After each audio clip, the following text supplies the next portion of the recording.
Hi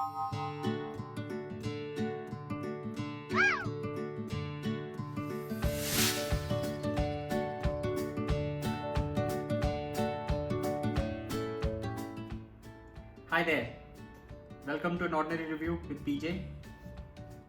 Today, let's talk sports. Everybody loves sports, isn't it? Which sport do you love? Well, my favorites are athletics and cricket.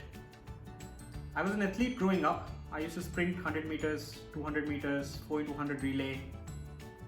In fact, 4 into 100 relay remains to be my favorite athletic event. I love to see it in the Olympics. I used to love to run it when I was young.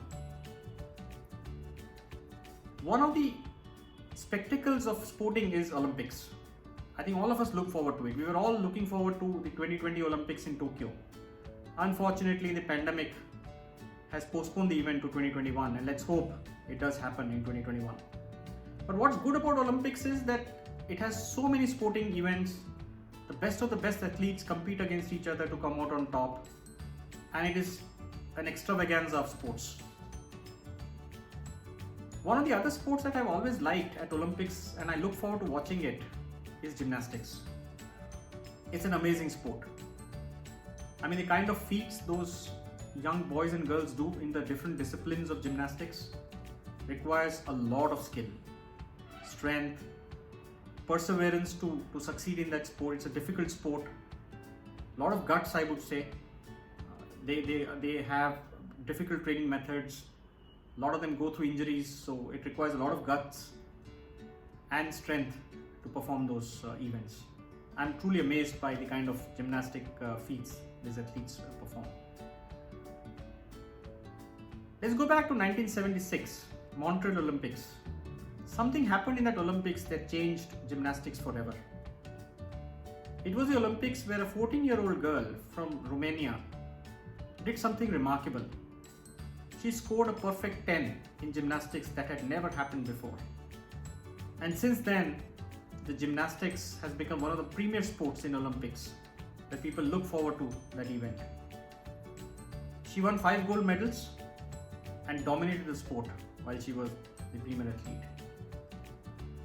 If you remember those days, the Olympics had domination by the European countries primarily, Eastern Europe in particular, in gymnastics. And one of the famous couple coaches who trained Nadia Comaneci and many other gymnasts during those days were the Carioli couple, Bela Carioli and Martha Carioli. They later immigrated to the US and took over the coaching for US gymnastics, and since then US has also become a powerhouse in gymnastics. Today, US dominates gymnastics compared to any of the European countries. In fact, last Olympics in 2016 Rio de Janeiro, Simone Biles, Ali Reisman were the top gymnasts who won gold for their country. So we are talking about gymnastics, and I recently saw this documentary on Netflix, and I must say I was disturbed while seeing this documentary. This documentary is on US gymnastics and how they systematically covered up some of the not so good things that were being done with these young girls in those gymnastic camps.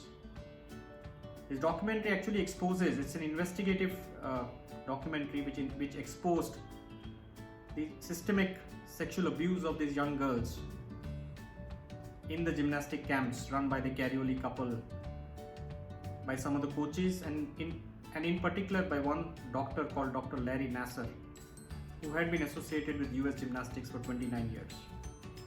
He was a premier doctor who was there to take care of the injuries to the gymnasts, particularly the young girls.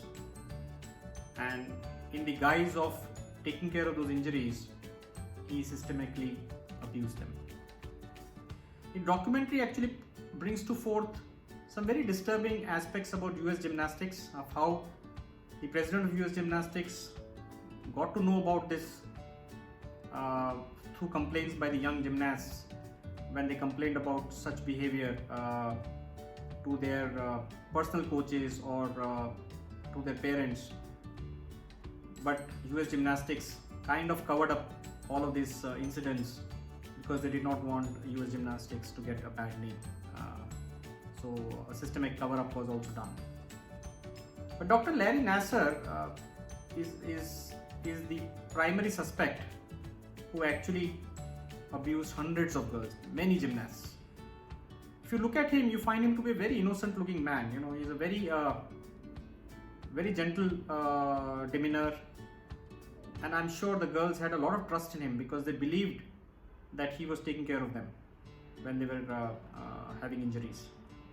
But in the guise of injuries, he did some unspeakable things with them, which is difficult to describe, and the documentary talks about it. So I would highly recommend for you to watch this, because this documentary actually tells you how competitive sports has become a business where young athletes are sacrificed for the commercial aspects of this business, and how the sporting bodies failed the athletes by not bringing these complaints, these issues to the authorities to be investigated, and the culprits to be punished. The systemic abuse does get exposed in 2016 by one of the gymnasts, and later many girls come forward and complain about him, including Simone Biles, who is a top US gymnast. He's convicted of his crimes in 2019 and sentenced to more than 100 years in prison, so which practically says that he cannot come out of jail while he's alive. I would strongly recommend for you to see this. As I said, it's a disturbing documentary, so a word of caution, it has description about the sexual abuse, so some of you may find it disturbing and not to be seen with kids, I would say. And if you're interested to know more about Dr. Larry Nassar and how he did what he did, and how he actually got exposed and got caught, and what went through the trials and stuff like that, I would highly recommend listening to the podcast from NPR. The podcast is called Believed. It's available on Apple Podcasts, Stitcher, and wherever you listen to podcasts, including NPR station. You can actually check it out from there as well. So the documentary that I'm talking about is called Athlete A. It's available on Netflix. I would recommend that you please do see it and listen to the podcast Believed from NPR. So happy watching, happy listening, and if you do like my reviews, please do subscribe to my channel. I look forward to your feedback. Till then, bye-bye.